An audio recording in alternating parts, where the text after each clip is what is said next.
हरियाणा विधायक दल की बैठक खत्म हो चुकी है और आज विधायक दल की बैठक में क्या खास रहा, हमारे साथ बात करने के लिए कैबिनेट मिनिस्टर जो रणवीर गंगवा सर मौजूद है। सर, बैठक खत्म हो चुकी है, क्या खास रहा है बैठक में? बैठक के अंदर पूरे हरियाणा के जो डेवलपमेंट हो रहे हैं उसके ऊपर चर्चा की गई।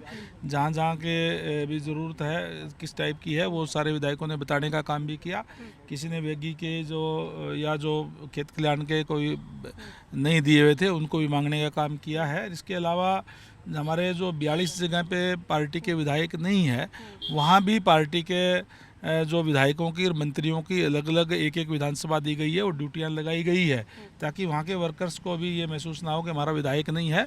वो तमाम उनकी बातें, उनकी समस्याएं जो है सरकार के सामने रख करके वो दूर करवाई जा सके। सर, 42 की तैयारी कहा यह जा रहा है कि 5 साल बाद की तैयारी बीजेपी ने शुरू, अभी तो सरकार को साल भी नहीं हुए लेकिन फास्ट ट्रैक से काम, लगातार बैठकों का दौर, मोहनलाल बटोली ने भी पूरी कमान संभाल रखी है, वो लगातार बैठकें कर रहे हैं, छोटी टोली की, बड़ी टोली की। क्या लगता है कि टीचर चौथी बार भी जीतने का है? इसमें भी कोई, आज तो मेरे ख्याल से कोई अगर विपक्षियों से पूछेंगे तो वो भी कह देंगे कि निश्चित तौर पर आज भारतीय जनता पार्टी है जीतेगी। और भारतीय जनता पार्टी को लगातार तीसरी बार मैंडेट प्रदेश की, देश की जनता ने दिया है।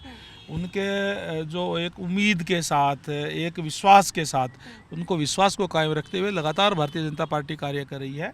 निश्चित तौर पर हम 29 में भी जीतेंगे, आगे भी जीतेंगे और 2047 तक इस देश को विकसित देश बनाना है और हरियाणा प्रदेश उसके अंदर जो है विकसित हरियाणा होगा। ये सिर्फ एक चीज़ समझनी है कि ऑलरेडी वहाँ पे विधायक हैं दूसरी पार्टी के, कांग्रेस के, इनेलो का है या फिर दोनों पार्टियों में से।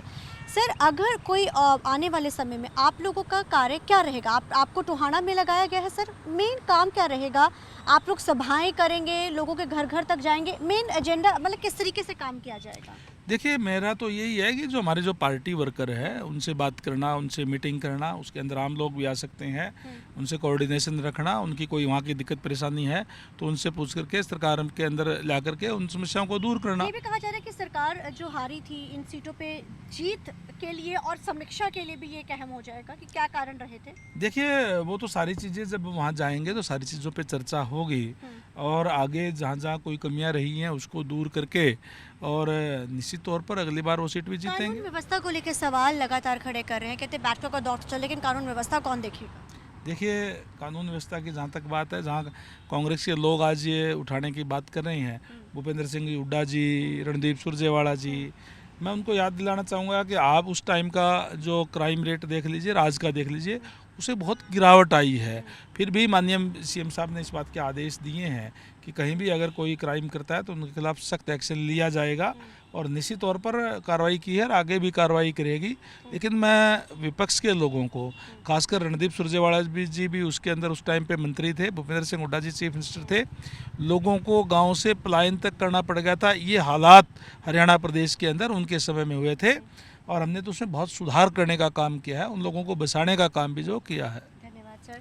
तो जाहिर है कानून व्यवस्था को लेकर उन्होंने भूपेंद्र सिंह हुड्डा और सुरजेवाला को ज़रूर जो घेरा, उन्होंने कहा कि क्राइम रेट उठा के देख लीजिए कि उनकी सरकारों में कैसा था, तो हमारी सरकार में कैसा है। लेकिन आज विधायक दल की बैठक में एक बड़ा फैसला ले लिया गया, सबकी ड्यूटीज़ लगा दी गई है। अब इन 42 जो जिलों में जाएंगे और क्या कमियाँ थी, लोगों की वर्कर्स को जोड़ा जाएगा, आम लोगों के साथ कनेक्टिविटी की जाएगी, ताकि दोबारा से 29 में सरकार बनाने की तैयारी की कवायद जो है बीजेपी ने उसका बिगुल बचा दिया है। कैमरामैन अजिंदर के साथ चंडीगढ़ से TV9 के लिए मनप्रीत कौर।